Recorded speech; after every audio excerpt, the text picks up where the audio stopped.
Hello my beautiful souls, welcome sa ating tarot reading session. So keep in mind, general reading po ito, maring mag-resonate, maring hindi. Kunin nyo na lang po kung para sa inyo and leave the rest. Maring mag-shift ang energies or magkabaliktad ang sitwasyon, kaya kayo na pong bahala kung saan kayo nakalugar sa reading natin. Okay, so let's see.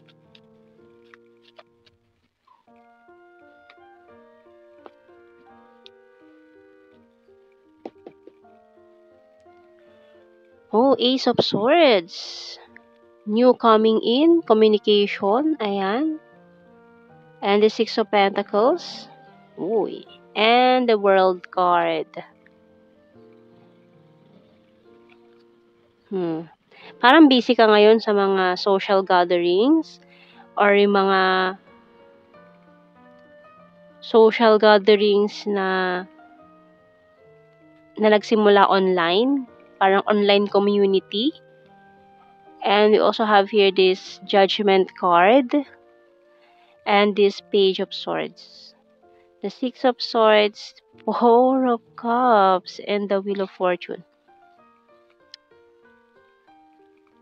Para kasing you're trying to move on, may gusto kang kalimutan, kaya parang nililibang mo yung sarili mo ngayon, doing charity works. Ayan. Kasi maaaring itong taong ito ay pakiramdam mo, na-reject ka ng taong yun or na-reject ka nga niya, parang ganun. Or may iba siyang gusto, kaya iba yung pinaparating niya sa'yo na parang sinasabi niya, or maaaring na friend zone, ganun. Sinasabi niya na hanggang friends lang yung kaya niyang ibigay sa'yo, pagiging friends lang, ganun. So, Knight of Wands. Ayan, naikat ko eh. Nine of Wands. Ang ating bottom card. So, tingnan natin. Signs and symbol cards. Pero maaring kahit ganoon, kahit nireject ka na niya, parang sinasamahan mo pa rin siya sa mga journey niya nitong taon. Maaaring best friends kayo, ganon. Na alam mo naman na, oh, childhood friend, childhood sweetheart, or best friends mo to since childhood. Diamond card, fish, and ground. Mari kasi may iba siyang gusto. Alam mo may iba siyang gusto, kaya parang sinusuportahan mo na lang siya sa mga ginagawa niya. Maaaring this person is a public figure, ganun. Kaya sinusuportahan mo siya sa mga projects niya or sa mga gusto niyang gawin sa buhay.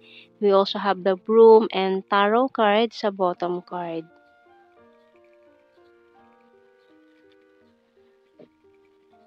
So, tingnan natin. Napaka-supportive mo sa kanya eh, pero parang hindi niya napapansin yung halaga mo, yung worth mo, yung value mo.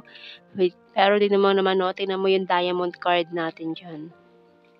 Kasi parang binabaliwala niya yung efforts mo, yung ginagawa mo para sa kanya, hindi niya napapansin, or hindi niya alam na may feelings ka na pala.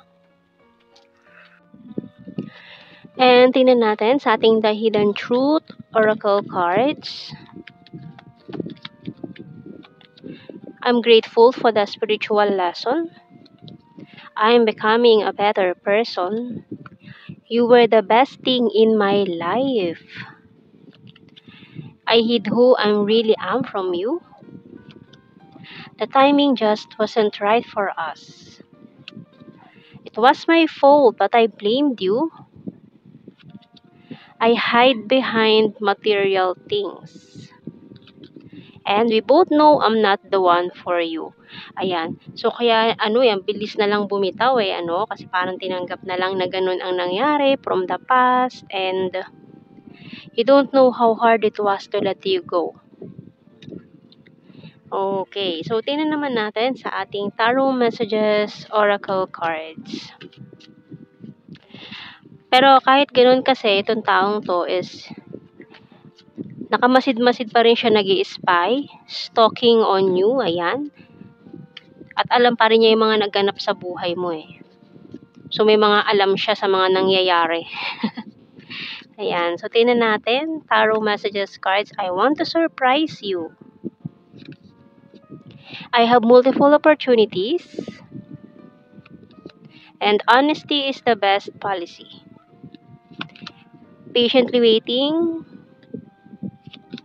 Strong and independent. We're compatible to each other. I have fear and anxiety. And I miss you so much. So, kasi dati, tinanggap niya na hindi siya yung para sa'yo. Ayan o. We both know I'm not the one for you. Tapos, sinabi niya dito, we're compatible to each other. So, parang, kasi ngayon parang nare-realize niya I'm becoming a better person. Ayan, nakikita niya na I'm grateful for the spiritual lesson. Ayan, yung kasi nung panahong yun, hindi pa tamang panahon. Ayan, the timing just wasn't right for us. Kaya bumitaw siya. Pero ngayon, after separation, after this na long no communication, parang gusto niya ulit mag-start ng new conversation with you. Parang gusto niya ulit kamustahin ka, namimiss ka niya. Kaso yun nga, parang natatakot siya na kausapin ka ngayon. Ayan. And tingnan natin yung bottom card. You're so sexy. Ayan. Marami kasi siyang parang childhood traumas na rin na pinagdadaanan. Healing their childhood traumas na rin. Kaya siguro ang dami niya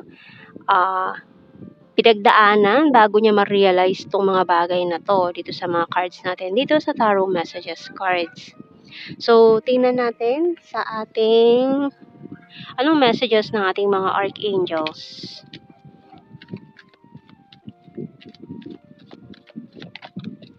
Spread your wings.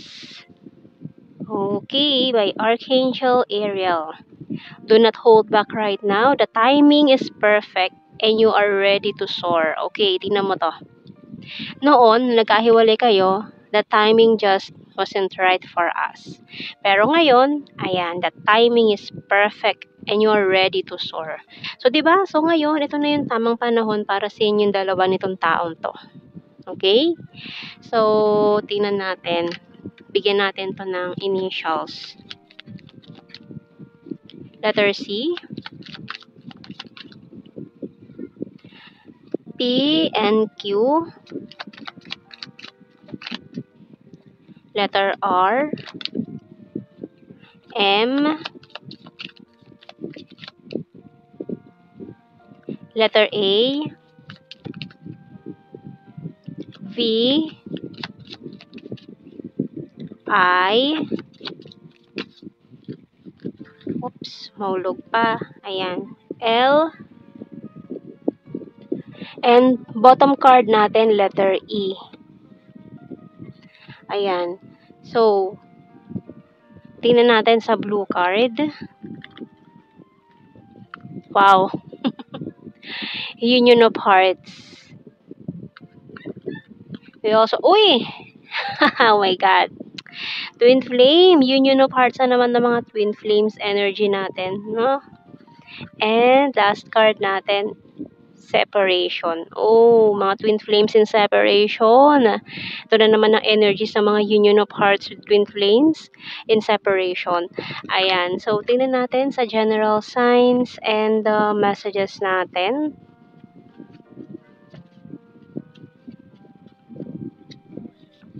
Other country. Ex-lover.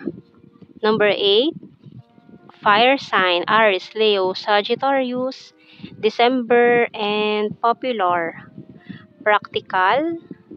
January. Beach. Twin flame again. Aries and number 4.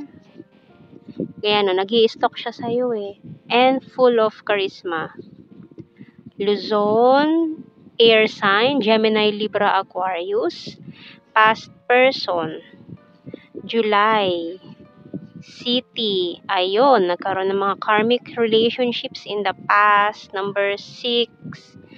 Visayas, high expectation, very loyal, and 9. Ayan. So, yan ang ating reading, my beautiful souls. Thank you for watching. Take care, and God bless. See you in our next reading, guys. Bye-bye.